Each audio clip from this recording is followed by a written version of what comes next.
Hello everybody and welcome to the Royal Chess YouTube channel.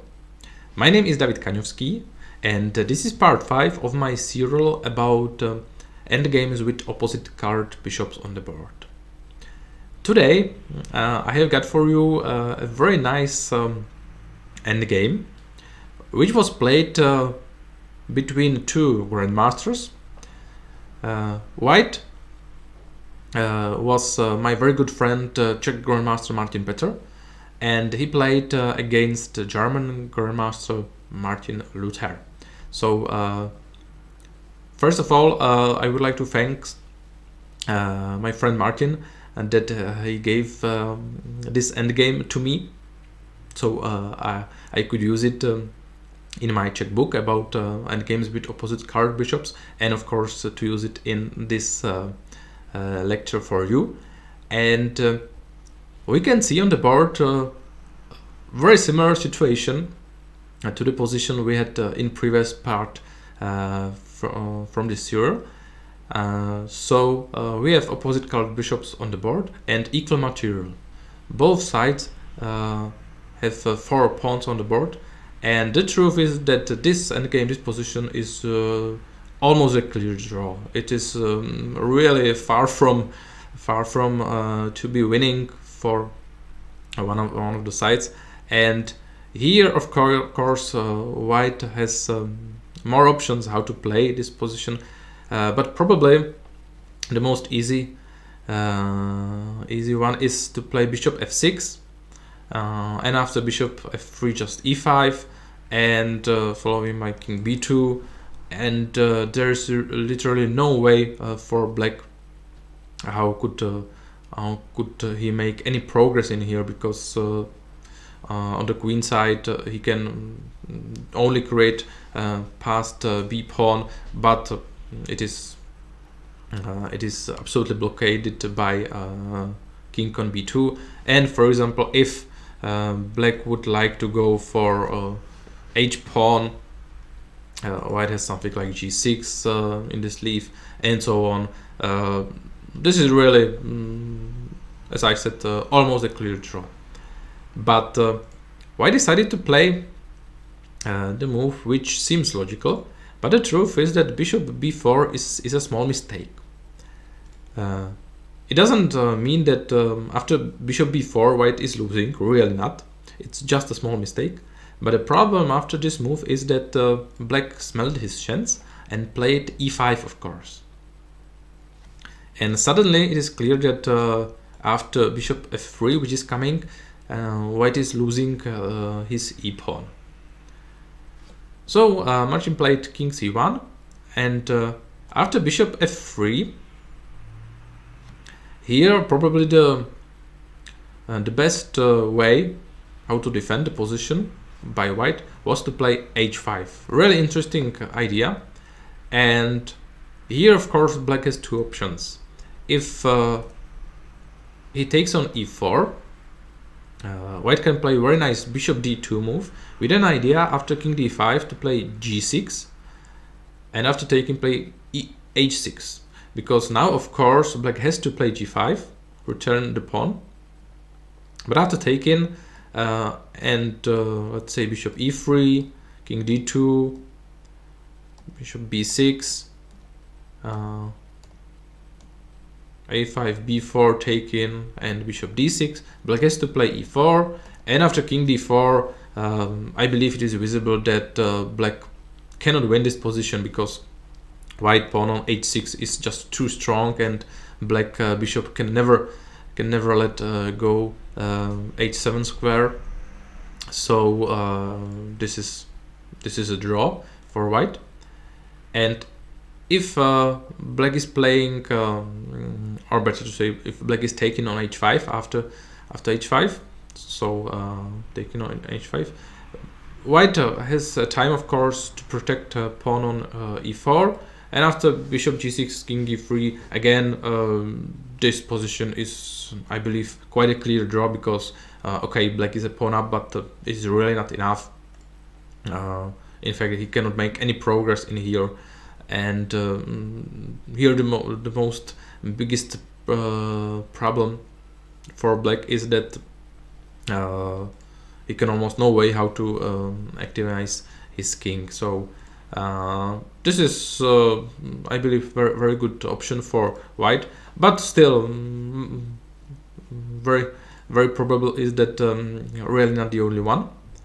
But white decided to play another move, and okay, of course, after bishop b4 e5 he knew that he's losing a pawn, but Martin had a very interesting idea in his mind, and he decided to realize it. So he played a4, and the idea is really very nice and very simple. And it is that after taking on a4 and king b2,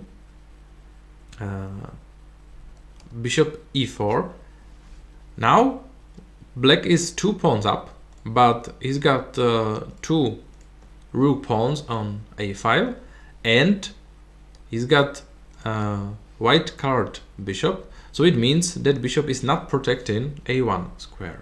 So here, in fact, we could say that white's task is quite simple. He just wants to get rid of both black pawns, so e pawn and h pawn, sacrifice a bishop for these 2 pawns, and after that position is a clear draw, because there is no way black could promote one of its rook pawns with a bad white card bishop. So Martin played h5, and after bishop f5, it seems that the task for white is quite easy, because you play g6, and after taking on g6, just take in bishop d2, let's say, and after black pawn is going to e3 square, just take in, and it's just a draw. Here you can really do nothing with black. But after bishop f5, Martin suddenly didn't play g6. He played king c3. Why that? Why he didn't continue with his idea of sacrificing bishop for remaining 2 pawns on e file and h file, and played king c3 instead? Well, the reason is quite clear and again quite simple. When playing a4, white totally missed that his idea has a very big mistake, very big hole. And the problem is that after g6, black is not taking on g6 with his pawn. He's taking on g6 with his bishop. Black is sacrificing a bishop for 2 pawns, but now, after taking on g6, black has just too many pawns, and white king, together with its bishop, just cannot protect all of these pawns from going forward to be promoted into the queen. So this is a beautiful idea of winning by black, which was missed by white when playing a4. So after bishop f5, white played king c3 instead. And the truth is that the position is objectively still drawing. It's quite amazing that white already made several small mistakes, and he's still not losing. So you can see that endgames with opposite card bishops are really to be deeply drawing in many situations, because here black is 2 pawns up, but the position is still drawing. But of course, it is really not as simple as it was at the beginning. Now this is much harder task for white to defend the position. And after king d5, bishop e7, e4, king d2 was played, and black, of course, king c4. And after king e3, king b3. So here white decided for a right idea. So white king is protecting black e pawn, and bishop is protecting a pawns. The reason is, or why this is a good idea, is that white can sacrifice his bishop, and meanwhile the king is not only attacking pawn on e4, but of course he can help its own pawns on g5 and h5 in some moments. So here after king b3, this is in effect the most critical position of the endgame, because here white needs to be precise, and here white should have played bishop c5, not only attacking another black a pawn, so pawn on a7, but especially covering and protecting this diagonal. In fact, again, the same diagonal as we had in the example from part 4, which is quite interesting. And of course, the most important square on this diagonal is e3 square, so protecting e pawn from going forward. But after king b3, Martin decided to play king f4 instead.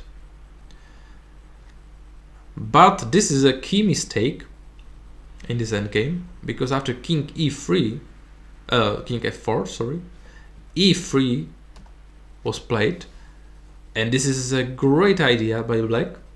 And this is of course the reason why should have played bishop c5 first. So he would be able to take with a bishop on e3, of course, with a bishop on c5. But now what to do? It is impossible, of course, to take on f5 because of e2 and promoting into the queen. But after taking on e3, a3 was played, and now after bishop f6, king c2, king f4, black simply played bishop d3, and of course black threatening king b1, a2, a1, and so on. And the only chance for white in here is g6. And of course g6 seems quite strong, because after taking with a pawn,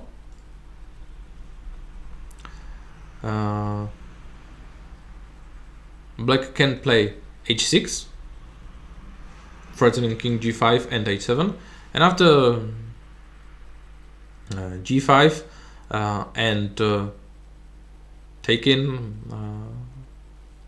with a bishop, let's say, for example, after a2, bishop f6, king b1, king e3 is an important tempo. Black has to protect h7, and after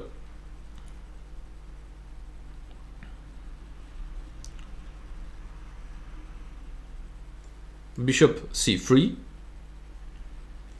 a5, king d4, a4, a3, king b3, white is just in time on the queen side.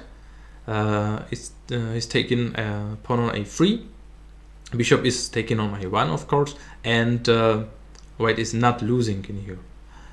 But after g6, the problem of the position is that again black is not taking with the pawn on g6, but black is taking with a bishop. That's much better in here, because after taking with a bishop and with a pawn, black is only 3 pawns for a bishop, 3 pawns against white bishop. But of course, a pawn, a 3 pawn is only two moves from promoting it to the queen.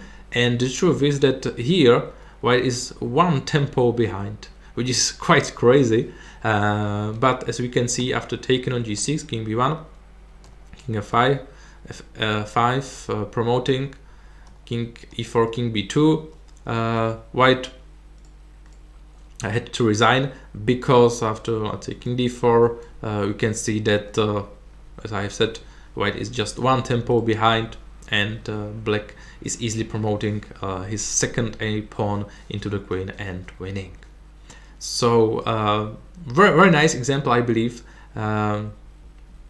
that even let's say simple positions, simple endgames with opposite card bishops are not so simple, that even really strong players can make visible mistakes. And of course, on the other hand, a very nice example that even if you make some small mistakes in such position, you can still be able to draw it, because white made some small mistakes. He was suddenly 2 pawns down, but the position was still drawing after bishop c5, but instead white played king f4, which was decisive mistake, and he lost the game. So really nice example. I hope you have enjoyed it. Thank you for watching. Thank you for liking my videos. Thank you for liking Royal Chess YouTube channel, of course. And see you next time throughout part 6 of this serial about very interesting endgames with opposite card bishops on the board. Thank you again, and see you.